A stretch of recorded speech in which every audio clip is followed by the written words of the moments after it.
comentasse um pouco sobre o ocorrido lá na Fazenda Patos.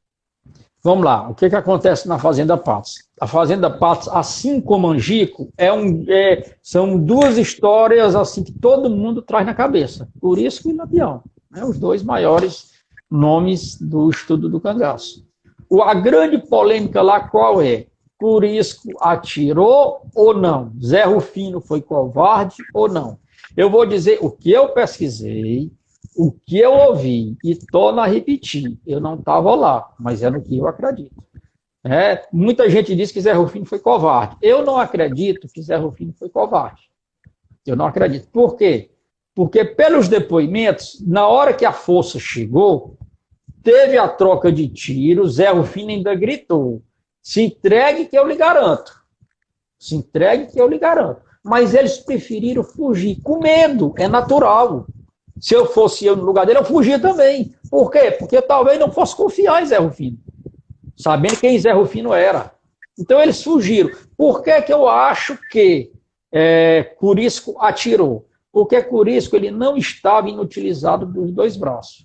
Ele estava hemiplégico. Ele estava com o braço inutilizado, um braço.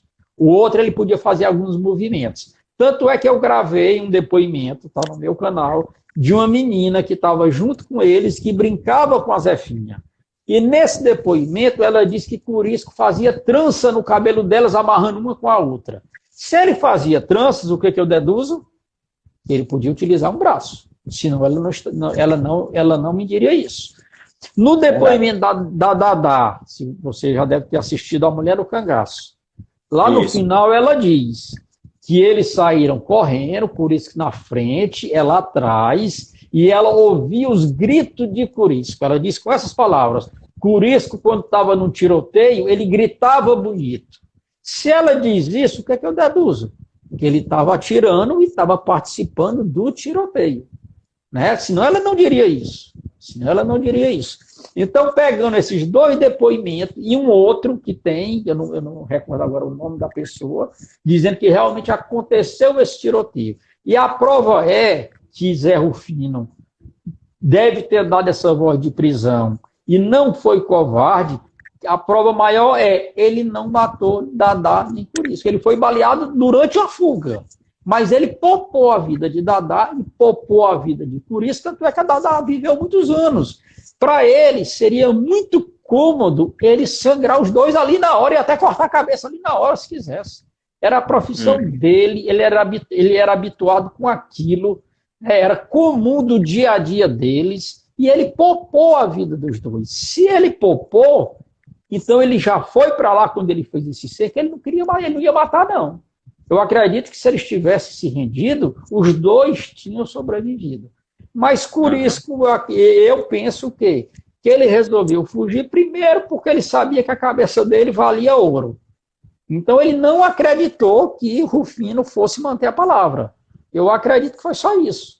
Caso contrário, Curisco teria sido uma pessoa que teria muito para contar, teria sido o homem mais importante depois de Lampião, né? E teria muita história para ter contado para a gente, da mesma forma que Dadá contou, mas Curisco era Curisco, né?